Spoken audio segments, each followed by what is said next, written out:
Nah, sebagai mahasiswa Gen Z, hampir setiap hari kita menggunakan teknologi untuk belajar, mencari informasi, sampai dalam mengerjakan tugas. Bahkan kadang teknologi juga membantu kita mengambil keputusan dan jadi tempat untuk curhat.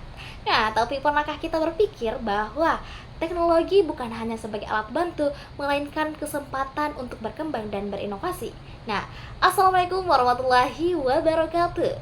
Shalom Om Swastiastu, Namo Buddhaya, salam kebajikan, dan halo teman-teman semuanya. Perkenalkan, nama saya Ramla dari program Studi Geofisika Fakultas Matematika dan Ilmu Pengetahuan Alam Universitas Hasanuddin. Dan saat ini saya berada di semester keempat. Dan dengan penuh semangat, saya mendaftarkan diri sebagai kandidat Google Student Ambassador tahun 2026. Dalam video ini, saya akan menjawab beberapa pertanyaan sebagai bagian dari tahap seleksi kedua, yaitu self-record interview. Nah, pertanyaan yang pertama, hal yang paling saya sukai dari Google adalah bukan hanya teknologinya yang canggih, tetapi bagaimana Google membantu kita menggunakan teknologi dengan lebih bijak. Karena di era sekarang teknologi itu bisa membantu kita, tetapi juga kadang disalahgunakan oleh orang lain. Nah, sehingga menurut saya yang penting bukan hanya teknologinya yang semakin pintar, tetapi manusianya juga harus semakin cerdas. Jangan sampai teknologi yang mengendalikan kita.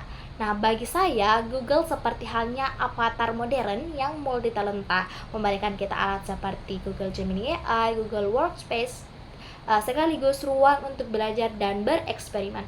Karena itu, menjadi Google Student Ambassador adalah cara terbaik bagi saya untuk membantu mahasiswa, khususnya mahasiswa Universitas Hasanuddin, memanfaatkan teknologi secara lebih bijak dan berdampak positif. Nah, yang kedua, jika saya membuat acara Teach and Chill, saya akan membuat kegiatan yang bernama Spill Your Google Story.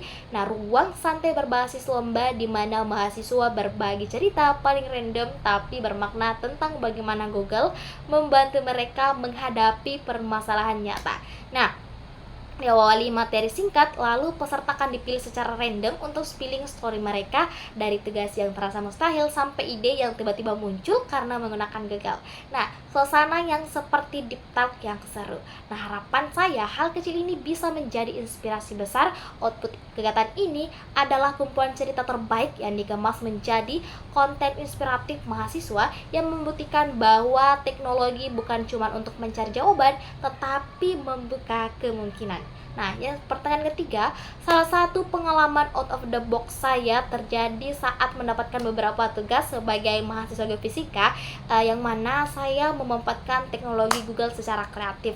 Saat diminta menganalisis suatu fenomena negara, saya menggunakan Google Trends untuk melihat pola yang sedang ramai dibicarakan dan mengaitkannya dengan konteks ilmiah. Nah, di tugas lain saya diminta membuat meme tentang meteorologi tropis, dan sekitar 70% konsep serta ide visualnya saya kembangkan dengan menggunakan bantuan Gemini AI. Nah, proses berpikir saya sederhana, kalau teknologi sudah ada, kenapa tidak dimanfaatkan semaksimal mungkin untuk berpikir lebih luas. Nah, dari situ saya belajar bahwa berpikir out of the box bukan berarti rumit, tetapi berani melihat tugas yang biasa dengan cara yang luar biasa. Pertanyaan keempat, jika saya terpilih sebagai Google Student Ambassador, pencapaian paling membuat bangga dalam 3 bulan pertama adalah ketika mahasiswa mulai berkata, wah ternyata Google bisa dipakai untuk hal seperti ini ya. Nah, saya ingin menciptakan dampak di mana mahasiswa tidak hanya memakai Google untuk tugas biasa, tetapi mulai berpikir lebih kreatif, lebih bijak, lebih mandiri dengan bantuan teknologi. Nah, melalui kegiatan sederhana seperti sharing pengalaman nyata dan eksplorasi tools Google, saya ingin membangun kebiasaan baru bahwa teknologi bukan sekadar dipakai, tetapi dimanfaatkan untuk berkembang. Nah, bagi saya, dampak terbesar bukan jumlah cara yang dibuat, tetapi ketika cara berpikir mahasiswa berubah dari hanya pengguna teknologi menjadi pencipta ide dengan teknologi. Sekian dari saya. Wassalamualaikum warahmatullahi wabarakatuh.